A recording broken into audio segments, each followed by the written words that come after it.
Hi everybody, welcome back to my channel. Today I have another bookish video and I want to talk about 3 books that I enjoyed in October. Again, just want to warn everybody that these books are not young adult. It's not meant for readers under the age of 18, so just keep that in mind. And with that said, let's go ahead and get started. The first book I want to talk about is Bound to Submit by Laura Kay.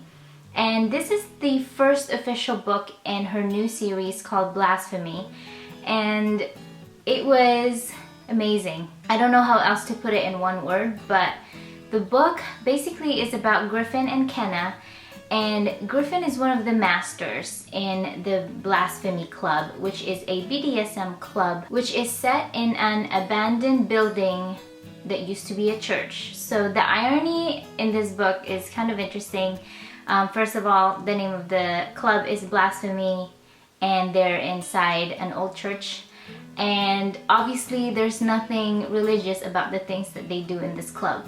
So anyways, I love the passion that Griffin had because he thought he'd lost the person that he really cared about, and when she came back into his life, he wanted to do everything he could to make sure that she's never gonna go anywhere again. And then Kenna, no one really knew except for a couple people where she went after her breakup with Griffin previously. Basically, she ended up as a Marine, and you know, sometimes things happen and you lose a limb.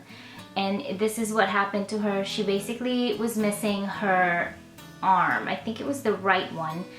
And she had a lot of guilt. She felt like she shouldn't have lived. It's a good example of unconditional love because Griffin loved her, I mean, no matter what. So you'll just have to see like what happened between the two of them. Did they end up together? Did they not? So yeah. Also, there is like a specific expertise for each master in this club, and Griffin's expertise is the art of shibari, I think is how you pronounce it. It's basically the art of ropes in Japan. So that sounds really interesting. Yeah, so check it out. I read everything that Laura Kay ever puts out. Ever since I started reading her Heartache series, I pretty much have added her in my invisible read these authors no matter what they publish list. So yeah, check her out, she's amazing.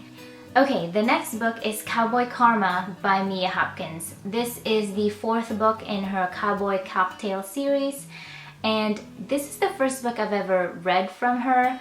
I've met her a few times, but I'm kind of late on the bandwagon as far as like reading her books. And so she wrote about a woman named Harmony. She's, I think, a Filipino American, and then there's a guy named Lucky, and English was not his first language, so you could just imagine kind of like their interaction. Sometimes he needs to clarify things with her, make sure that he really understood it the way that it should be understood, and that in itself I really enjoyed because it was funny the way that he would clarify things. Like, I remember this one bit, he was like, okay, so just to clarify, that's it between you two, right? And then she goes, yes, that's it.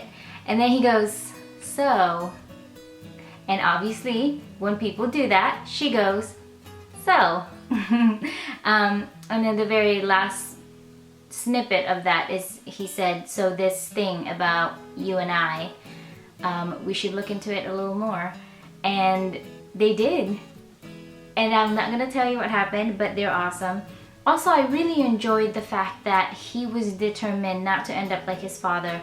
His father left him, his sister, and his mother, and he didn't want to be that kind of person, so he tried to provide for all of them as much as he could, also being in the rodeo and things. I'm not really sure how to explain his job. I don't want to butcher it. You'll just have to read the book because it's amazing.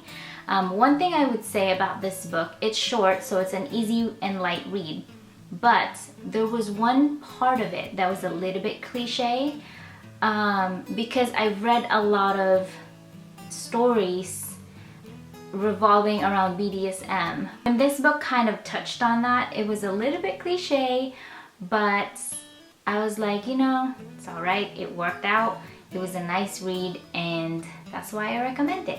Okay, so the very last book I want to talk about is a new release, and if I'm not mistaken, it is coming out tomorrow.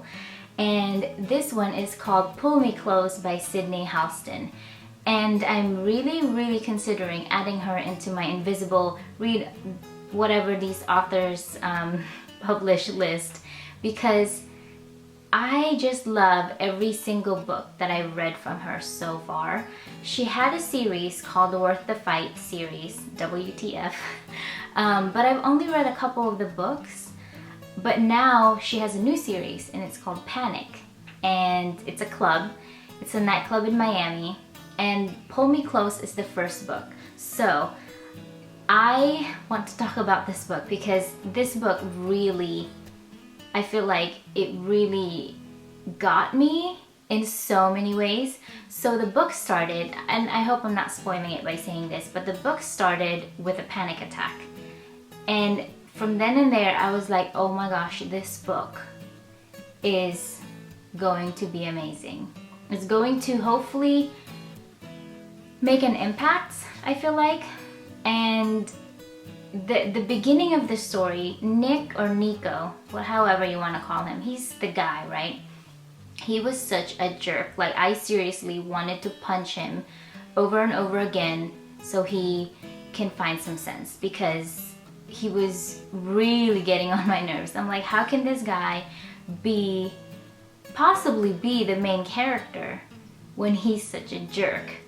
But he eventually redeemed himself. He slipped once or twice, but yeah, I really kind of empathize with Catherine, because I understand what it's like to be misunderstood whenever you're dealing with your anxiety in public, or you know, when you're internally struggling and no one understands and you don't really know how to explain it to anybody. But I really admired Catherine's, I guess, courage in making sure that Nico never thought that she's a junkie, because that was pretty much his first impression. He thought that, oh, okay, she's high on something illegal, and it was because of his past. He's had a rough past, and he didn't want to be, I guess, around people like that anymore. And the way that she was acting, I don't know, he thought that she was high, and that really irritated me a little bit. I'm like, okay, she's not high, please stop saying that.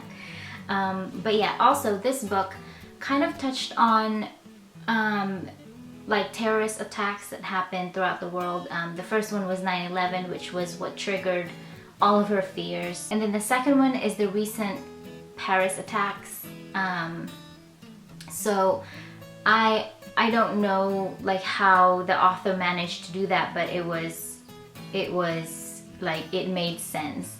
Obviously the book is fiction, but there's something about this book that felt so real. Like, mental illness is definitely real, and then putting in these tragedies that happened in pretty much all of our lives, whether we live in America or we live in Europe or something. I feel like incorporating those events and then tying it with something so real that people still choose to ignore up to this day, I think that is so important, and I really hope that this would somehow make a difference, even if it's just, you know, in the community of readers and authors, or you know, just people that reads books. And so anyways, I've talked about this book for way too long. I just want to say I love this book. Thank you Sydney, for writing this book. I don't know if you're watching, but if you are, hello. By the way, I was sending her Snapchats of my reaction about the books, and yeah, hopefully it wasn't excessive. And so yeah, I really want to read the next book. I don't know when it's gonna come out. This hasn't even come out yet. but I'm really looking forward to it. And the irony did not escape me that Nico's nightclub is called Panic. So that was very clever. But that is the end of this video. If you liked it, please give it a thumbs up. Let me know in the comments if you want to see more of these kinds of videos, and I will see you in my next one. Bye!